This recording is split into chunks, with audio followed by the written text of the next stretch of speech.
Z racji dość specyficznej rozgrywki recenzja zawiera spoilery. Na początek mała ciekawostka. Dlaczego gra Fahrenheit w Stanach nazywa się Indigo Prophecy? Krąży błędna teza po internecie, że David Cage zmienił tytuł z tego powodu, że był film o takim samym tytule. Nie jest to do końca prawda. Owszem, chodziło o inne medium, ale chodziło o grę, która wyszła na Sega CD i nazywała się dokładnie tak samo, Fahrenheit. Ponieważ gra pojawiła się tylko i wyłącznie w Stanach, więc tylko i wyłącznie w Stanach zmieniono tytuł na The Indigo Prophecy. W Europie, gdzie gra Fahrenheit na Sega CD nigdy się nie pojawiła, tytuł mógł pozostać niezmieniony, czyli Fahrenheit. Pamiętacie Davida Cage'a i jego słynne Emotions? Ten znany twórca ma na koncie jedynie 5 gier, a jego historia, jak i historia Quantic Dream zaczęła się od Omicron The Nomad Soul. Choć gra była dość daleka od późniejszych produkcji utrzymanych w filmowym stylu, widać było, że ambicje Davida Klatki przyciągają go do gier utrzymanych w tym tonie. I właśnie drugą grą był tytuł, jaki nigdy wcześniej nie powstał. Cześć, ja nazywam się Krzysztof Energik-Micielski, a to recenzja spóźniona o lata gry Fahrenheit / Indigo Prophecy. Zapraszam. Historia Fahrenheita to składowa ówczesnych, najbardziej popularnych serialów czy filmów. Wzorem późniejszego Heavy Rain nie ma jednego bohatera, a rozwijane jest kilka wątków. Na początku wcielamy się w Lucasa Kane'a, który w przydrożnym barze w klopie zabija zupełnie randomowego chłopa. Szybko się okazuje, że Lucas nie wie, co zrobił i nie był tego świadomy. Bojąc się konsekwencji, ucieka, a jego tropem rusza dwójka detektywów. Całość historii prowadzi do dość zaskakującego zakończenia.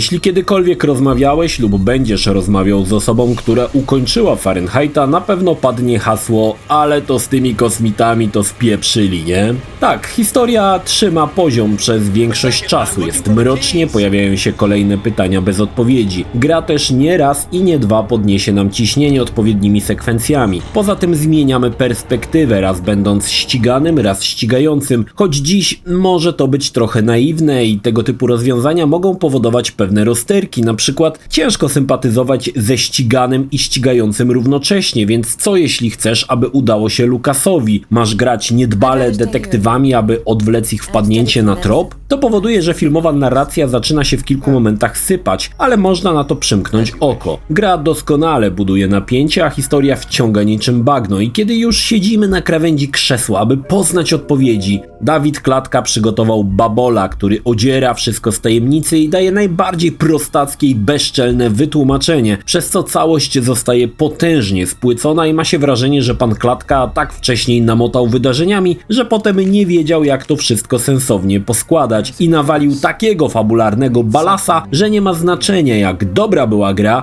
zapamiętasz i tak przekiepskie zakończenie. Aby podkreślić całą filmowość gry, jak i próżność Davida Klatki, w tutorialu to on sam powie ci, jak grać, podczas gdy my będziemy sterować manekinem Bobem. To śmieszny pomysł, który ma pokazywać, że jest to najbardziej filmowa z filmowych produkcji, nie ma co do tego wątpliwości. Okej, jest to ciekawe, ale David przygotował wiele innych ciekawych rozwiązań, aby pobudzić nasze serce do szybszego bicia. Oczywiście większość tych momentów podejrzał tu i tam, ale zrobił to jednak na tyle dobrze, że wybaczam panu Klatce. O co chodzi? Na przykład już na początku mamy świetną sekwencję, kiedy Lucas budzi się z transu, widzi trupa i musi podjąć decyzję, co dalej. Tak, tutaj wiele zależy od naszych działań. Nie ma jednego rozwiązania. Można wylecieć z kibla i po prostu uciec. Można próbować pozacierać ślady, ale wtedy wzorem serialowych 24 godzin będziemy obserwować historię z dwóch różnych okien. W jednym widzimy nasze postępy, w drugim policjanta, który po wypitej kawce w końcu do kibla będzie musiał wejść i mamy dosłownie kilkadziesiąt sekund, aby zdecydować się na odpowiednie działania. Każde z nich będzie miało jakieś tam konsekwencje. Nie zapłacisz za rachunek, zapamiętają cię. Zostawisz ślady krwi, policjant szybciej dojdzie, co nie gra i tak dalej, i tak dalej. Te pomysły, choć nie były jeszcze tak dobrze dopracowane, i tak wypadły nieźle. Choć nasze podjęte wybory, czy też nieuwaga miała w zamierzeniach prowadzić do innych wydarzeń, niekoniecznie się to udało. W zasadzie niezależnie co i jak zrobiliśmy, Fahrenheit poprowadzi nas po sznurku do końca. Jednakże, aby zmotywować nas do tego, aby się chociaż trochę postarać, dodano stan psychiczny bohaterów. Gdy spada do zera, nasza postać postać może popełnić samobójstwo albo trafić do pokoju bez klamek. Jest to równoznaczne z odpaleniem gry od poprzedniego zapisu. Jednak grając drugi czy trzeci raz łatwo widać, że wydarzenia, których jesteśmy świadkami, nie mają żadnego znaczenia. Na przykład w jednej z retrospekcji Lucas wchodzi jako dziecko do hangaru, który za chwilę wybuchnie. W środku jest jeszcze kilka dzieciaków, które powinniśmy odszukać, aby tych nie pochłonął pożar. I co? Nawet jeśli uratujemy jedynie swojego brata, aby nie było time paradoksu, na nic to nie wpłynie i nie ma żadnego znaczenia. To po prostu fragment historii, który nie pasuje zupełnie do niczego. Oczywiście wszystko, co w grze wykonujemy, musi być poparte odpowiednim ruchem gałki. Tutaj właśnie David Cage odkrył, jak to będzie zajebiście, że aby podnieść i wypić kawę z kubka, trzeba najpierw popchnąć gałę do góry, a potem zrobić półokrąg. Ale tutaj jeszcze nie był tak odklejony jak przy Beyond Dwie Dusze. Owszem, trzeba gałą się pobawić, ale zazwyczaj to pchanie jej w dół, górę lub na boki. Od czasu do czasu bardziej fikuśne wygibasy, ale w ramach rozsądku. Od czasu do czasu gra oferuje też inną mechanikę, na przykład skradanki, która wymaga od ciebie przejścia trasą, którą sobie wymyślił David Cage. Jeśli spróbujesz inaczej, nie uda się. To potrafi naprawdę potężnie wkurzyć, bo gra czasami całkowicie z dupy oświadcza ci porażkę, chociaż w swoim mniemaniu nic złego nie zrobiłeś. Niestety elementy skradanki to coś, czego pan Klatka nie powinien robić w swojej grze. Gra ma też czasami problemy z narracją i przyczynowością. Czasami pewne rozwiązania są zbyt naiwne i nie wynikające z niczego. Pani detektyw, która nagle wierzy w jakieś kocoboły Lucasa, bo on tak powiedział. Typ, który jest poszukiwany w całym mieście, no ale jego słowo harcerza widocznie wystarcza. Mało tego, gość tak zamotał pani detektyw w głowie, że ta szybko wskoczyła z nim do łoża, bo akurat, no, tak się poskładało. Miejscami dziury w scenariuszu porażają, ale w 2005 roku raczej byliśmy zachłyśnięci filmową narracją, aby rozmyślać o bzdurach. Dziś widać sporą naiwność scenariusza i gigantyczne uproszczenia. Ale, wiecie, kto jest największym fanem Quick Time Events? Oczywiście Dawid Klatka. To gość, który chyba nawet jak w realu robi kawę, to sobie w myślach naciska przyciski na padzie. Fahrenheit może poszczycić się najdłuższymi scenami Quick Time Event w historii. Normalnie w grze naciskamy podczas cutscenki, no, od 5 do 10 razy jakieś przyciski. W Fahrenheicie wychylamy odpowiednio gałę po kilkadziesiąt razy. Znaczniki co i gdzie wychylić umieszczono na środku ekranu, więc nie sposób śledzić akcję, bo łatwo przegapić, w którą stronę trzeba akurat wychylić gałę. Ale to nie wszystko. Dawid Klatka stwierdził, że Quick Time Events są tak niesamowicie zajebiste, że nawet jak są cutscenki, które nie mają akcji, bo dzieją się z bohaterami trzecioplanowymi, którzy wyjaśniają jakieś niuanse fabuły, to też mamy Quick Time Events. Jaki do cholery ma to sens? Ale słuchajcie dalej. Gra korzysta z napisów, ale nie jesteś w stanie ich czytać i patrzeć na te kółka odkute. Chyba że masz trzecie oko jak Dr. Dziwago, więc albo wychylasz gały, tak jak David sobie zażyczył, albo rozumiesz, co się dzieje. Nie ma innej opcji. Same scenki są naprawdę ładnie zrealizowane i pełne akcji. Ucieczka przed aniołami w kościele, czy walka z meblami w naszym domu zapadają w pamięć. Nie gorzej wypadła też gra w kosza, czy kickboxing, oparty oczywiście,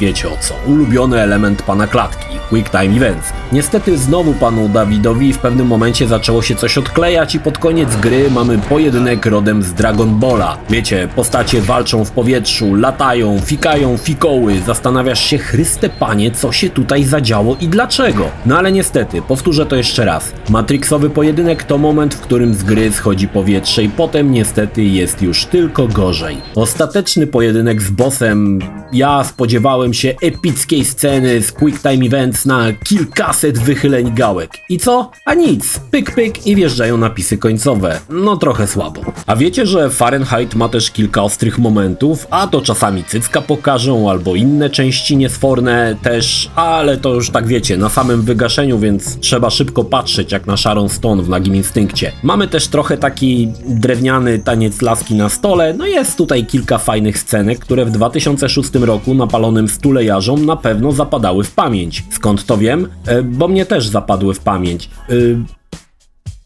No tak, idźmy dalej. Warto dodać, że gra ma kilka dodatków po ukończeniu fabuły. Nie pamiętam dokładnie, czy były one też na PC, więc wybaczcie. Można pojeździć na łyżwach w jednej minigierce, obejrzeć kilka głupkowatych animacji, czy jeszcze raz przypomnieć sobie taniec drewnianej pani na stole. Jest też opcja obejrzeć kilka krótkich filmików z produkcji gry. Jednakże gdy zobaczycie tańczącego Davida Cage'a z laską odzianą jedną w majty, myślę, że może to wam trochę wypaczyć psychikę, więc czujcie się ostrzeżeni. Wersja gry, którą widzicie, jest z klasycznego Xboxa i uznaje tą wersję za najlepszą z konsolowych. Już wyjaśniam. W 2015 roku wydano remaster, który dorzucał wyższą rozdzielczość i trochę lepsze tekstury, ale przez to, że gra była wyraźniejsza, wyszło jak jest paskudna i koślawa. Wersja z Xboxa działa w starym, dobrym 480p, jest silne ziarno i ogólnie niska rozdzielczość dobrze maskuje potężne niedociągłości w oprawie. Poza tym wersja z Xcloud ma przewagę nad wersją z PlayStation 2, bo działa w 60 fps. Ogólnie jakbym miał polecić, to najbardziej tą wersję. Remaster niestety wygląda żałośnie. Również jakbyście chcieli zagrać na PC-cie, to raczej bym celował właśnie w tą pierwszą, oryginalną wersję. No a jak wypadła oprawa po tych latach? No cóż, szału nie ma, ale Dawid Klatka nie jest głupi, aby podbić fajnie klimat, umieścił grę podczas zimy stulecia. A wszystkie gry, które dzieją się w zimę z gęsto padającym śniegiem, są turboklimatyczne, więc tutaj jest podobnie. Widać, że potężnie używano motion capture dla ściągnięcia ruchów i niektóre sceny wyglądają świetnie, chociażby wspomniana wcześniej gra w kosza. Choć od razu widać to, gdzie zamiast motion capture jakiś grafik na stażu animował z palca, bo zamiast kocich ruchów mamy pokraczne wygibasy niegodne Dawida Klatki. No ale cóż,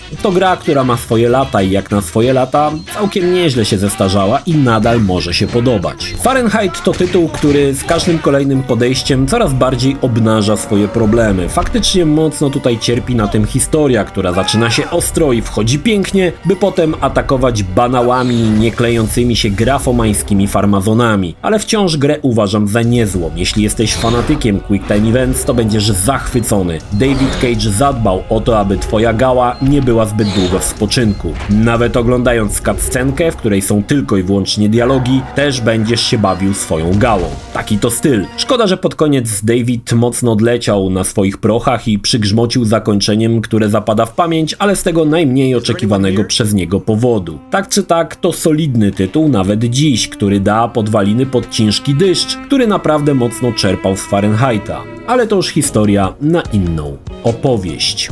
Polecam.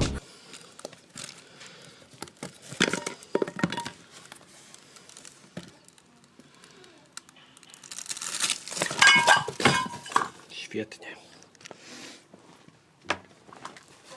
Jeśli film Ci się podobał, zachęcam do subskrypcji lub wsparcia mojego kanału na portalu patronite.pl. Film o podobnej tematyce znajdziesz tutaj, natomiast z drugiej strony znajdziesz film wygenerowany przez platformę YouTube'a. Zachęcam również do odwiedzenia moich social mediów, grupy Energikowcy na Facebooku oraz serwera Discord. Linki w opisie.